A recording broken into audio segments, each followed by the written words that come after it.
So it's been quite an interesting week in the Xbox side of things, right? We've got Craig going viral, right?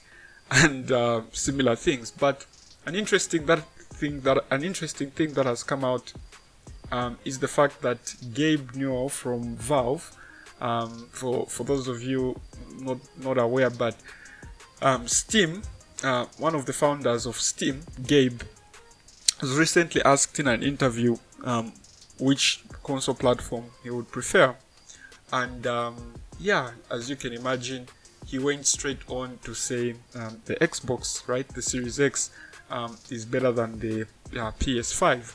And when asked why, he basically said, because it is, right? Without giving any actual reason. So, Epic have aligned with Sony, right? This is just my view. Epic has aligned itself with Sony. Tim Sweeney has been praising the PS5 from the Unreal Engine demo all the way into this period, right? He's been saying good things about Sony's machine and no comment about the Series X, right? And Epic is its own store. It's its own store, right? But Steam, on the other hand, Gabe from Steam has praised Microsoft. Now, I don't know if he's praising Microsoft simply because Epic have aligned with Sony, because Steam and Epic, the Epic store, they're definitely in competition. So it's an interesting dynamic that has come out there. I'll play the clip in here just so that you guys check out what happened.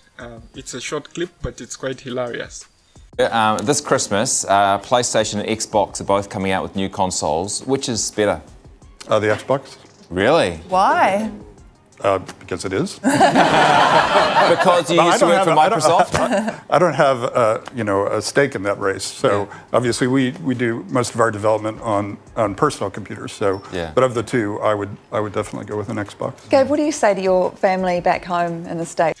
Then, the developers of the Gunk, a game that was showcased during the Xbox Games Showcase, it was a smaller game. They've been releasing, the team has previously released games on Steam, and I think this is the first time they're going on console. So when asked why they decided to go exclusively for Series X, the answer was again bland, right? They said they went with the most powerful device, okay, the most powerful device. Now, we can argue a lot of things about Microsoft's ecosystem in the gaming space, right? We can argue about the quality of their games, we can argue about the number of their games, we can argue about whether Game Pass is good or not, right? But we can't argue the fact that the Series X is simply more powerful than the Sony machine.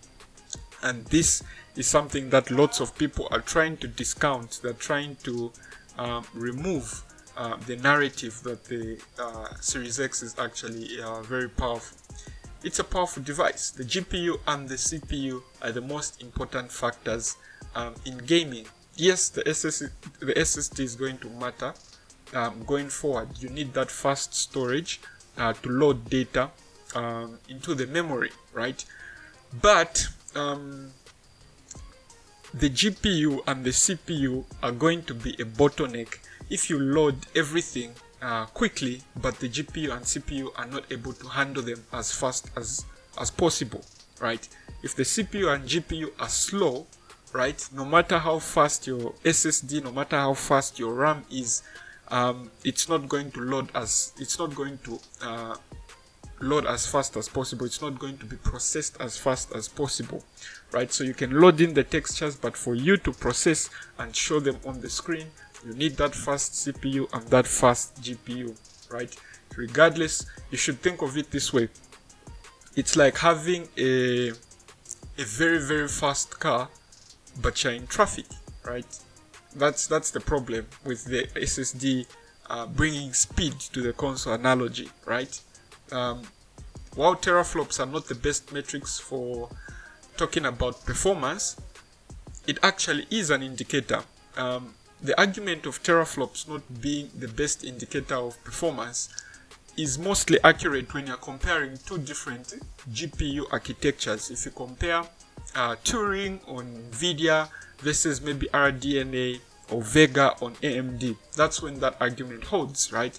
But if you're comparing the same architecture, RDNA2 versus RDNA2, or Turing versus Turing, or Maxwell versus Maxwell, there it becomes a good indicator as to what is going to be actually more powerful, because they're using the same instructions, they're using the same cycles, they're using the same type of compute units, and so when it comes to the same amount of power, the amount of predictability is high, right? Because they're using the same GPU, the same architecture from the same year, from the same manufacturer.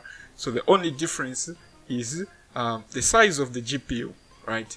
I'm really glad that Microsoft decided to push in a whole lot of money, a whole lot of financial backing to the Xbox division, particularly the hardware team, because yes, the GPU and the CPU are the biggest factors. We do need an SSD, but the SSD still has to throw its contents inside RAM, and then from RAM it will have to be sent inside cache. Cache is actually on the CPU, and it can also be on the GPU, then from the cache, then from the CPU itself. So it's quite a long process, and if you only increase the speed of the drive right at the very beginning of this process, for the drive to send the memory into RAM and then send that into the cache, and then from the cache into the CPU, it's a long process, and along the way there could be bottlenecks. This is why the Series X actually has 560 gigabytes per second of RAM, right? Which is, I think, even more important than having the fastest SSD. And the combination of technologies working together to create the velocity architecture as a whole seems to be impressive, because game assets are basically loaded in as virtual memory. They are loaded in as part of memory, so it's not really accessed the way a game would traditionally access the resources off of the hard drive, right? From the point of view of the CPU and the GPU, the textures and all the files on the actual SSD are mapped in RAM, but the system, the velocity architecture, is actually working around to push things from the CPU, from the hard drive, right, from the SSD into the RAM, into the CPU and the GPU, but those things are not obvious to the system. So it's quite an interesting implementation, and I can tell you that even before Digital Foundry starts recording, the performance differences between multi-platform games will be clear. There is no arguing about that. When Digital Foundry starts doing the comparisons, the only place Sony is going to win, maybe, right, because we do have sampler feedback streaming, but the only possible place where Sony is going to be winning is possibly on the loading, right? Loading the game, starting a game from zero, from a code boot into the game, loading a level and things like that. But if you saw like Ninja Theory at the Video Game Awards, it took about 3 seconds to load that scene, right? If you look at Halo Infinite, they were already in the game, but when they went on to click play, right, it was like 1 second or so, right? You couldn't notice that it actually took any amount of time loading, right? So those are things that that are also clearly showing that we definitely also have low levels of loading times because of velocity architecture, particularly the sampler feedback streaming.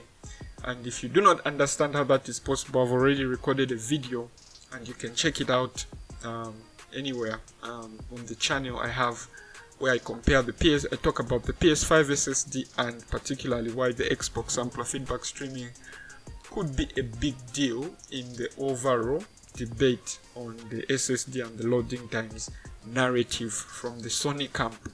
So this is the end of the video. Like and subscribe to the channel. Leave a comment. Tell me what you think. Do you agree? Do you not agree? Let's leave a civil comment below.